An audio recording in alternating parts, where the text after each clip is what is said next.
Jesus preached the gospel of the kingdom and cured every disease among the people.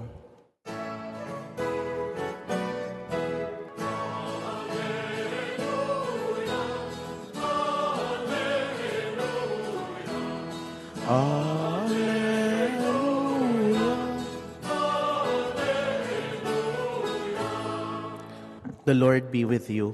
And with your spirit. Reading from the Holy Gospel according to Saint Mark. Glory to you, O Lord.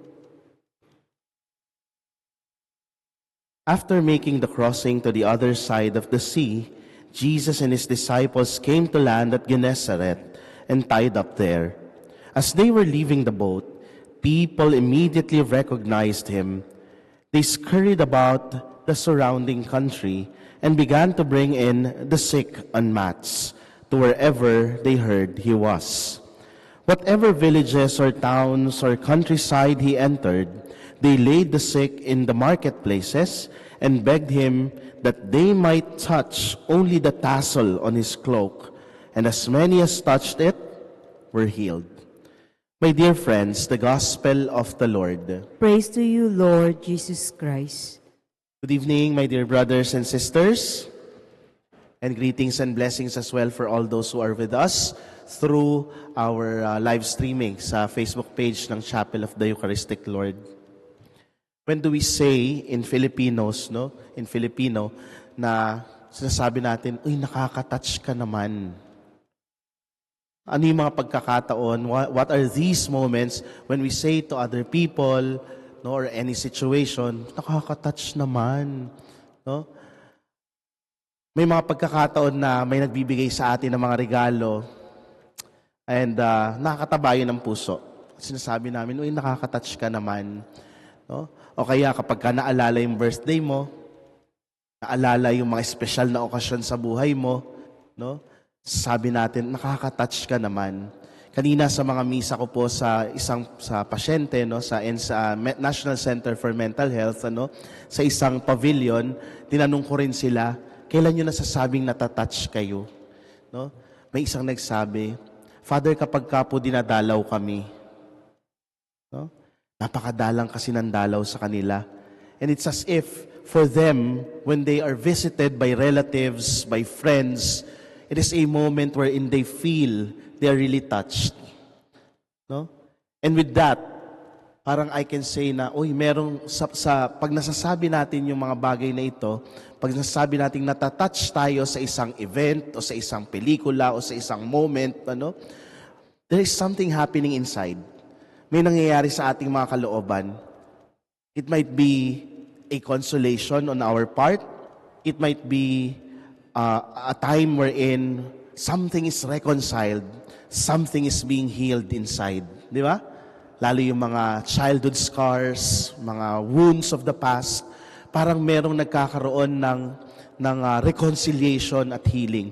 And maybe that is what our Lord Jesus is telling us about touch today. Because when He went to other places, kahit saan siya mapunta, inilalatag doon, sinasama nila lahat ng mga may sakit. At ano yung hiling nila? Hindi naman malaki yung hinihiling nila kay Lord No? Ang hinihiling ba nila magkaroon sila ng time, audience with the Lord? Magkaroon sila ng meal with the Lord? Hindi. Ang hinihiling lang nila, mahawakan lamang yung dulo o laylayan ng damit ng ating Panginoon, gagaling sila. And what happened?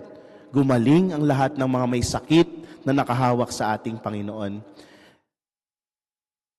In our faith, in the church, when we talk about touch, lalo sa atin sa Pilipinas, hindi may alis sa atin yung custom, kahit na sinasabihan tayo, sa ama namin, bawal na maghawak-hawak ng kamay. Pero there are still families, na pag nagsisimba, they would still hold hands as a family. Naghahawak-hawak sila ng kamay. O kaya pag pupunta tayo ng mga simbahan, pag may nakita tayong mga imahen, anong ginagawa natin? The image of our Blessed Mother, of the saints, of our Lord Jesus. Hala, sige, pahid, di ba? Hinahawakan natin sila. Kaya sabi ko sa sarili ko, babawalan ko ba sila? Kung ito yung nagpapalalim sa kanilang pananampalataya, bakit hindi? Diba? And there is what we call the theology of touch. Yeah, the theology of touch, which brings us a deeper understanding of our faith in the Lord. Mahawakan ko lamang yung laylayan ng damit ng Panginoon, gagaling ako. And that is faith. No?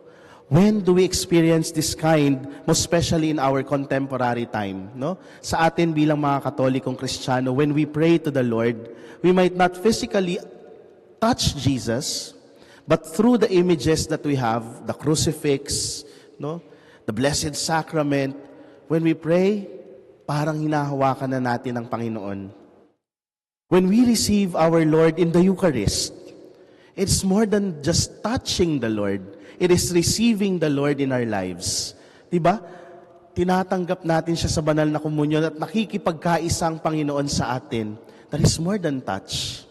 When we do charitable acts, doon mas nahahawakan natin ang Panginoon sa pamamagitan ng kapwa natin na naghihirap at tinutulungan natin. And that is the very theology of touch being taught to us by the Lord today. Mahawakan ko lamang ang laylayan ng kanyang damit, gagaling ako. No? And when we talk about that, the theology of touch, ano ba talaga yung pinuturo sa atin ng Panginoon? When we touch Him in our prayers, when we become one with Him in the Eucharist, when we touch Jesus through our brothers and sisters who are needy, ano bang tinuturo sa atin ito tungkol sa paghawak natin sa Kanya? Ibig bang sabihin, mahigpit yung paghawak natin sa Kanya, na kaya ng pananampalataya natin na hawakan ng Panginoon? You know what, brothers and sisters, all the more, we realize kung gaano kaluwang yung pagkapit natin sa Diyos. But we realize because of that, na hindi pala ang issue ay yung paghawak natin sa Diyos, kung hindi kung papaano tayo hawakan ng Diyos.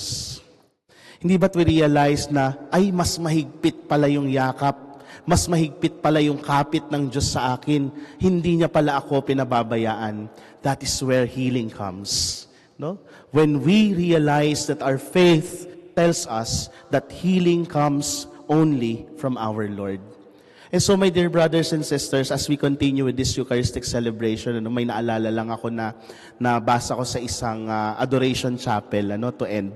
Sabi po nung isang nakapaskil sa adoration chapel, please do not touch.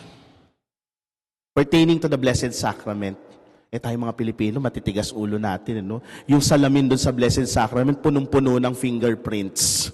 Nakalagay na do not touch, Pero, di ba? Please do not touch. Anong katuloy? Sabi niya, let the Lord touch you. Hayaan mong ang Panginoon ang humawak sa iyo.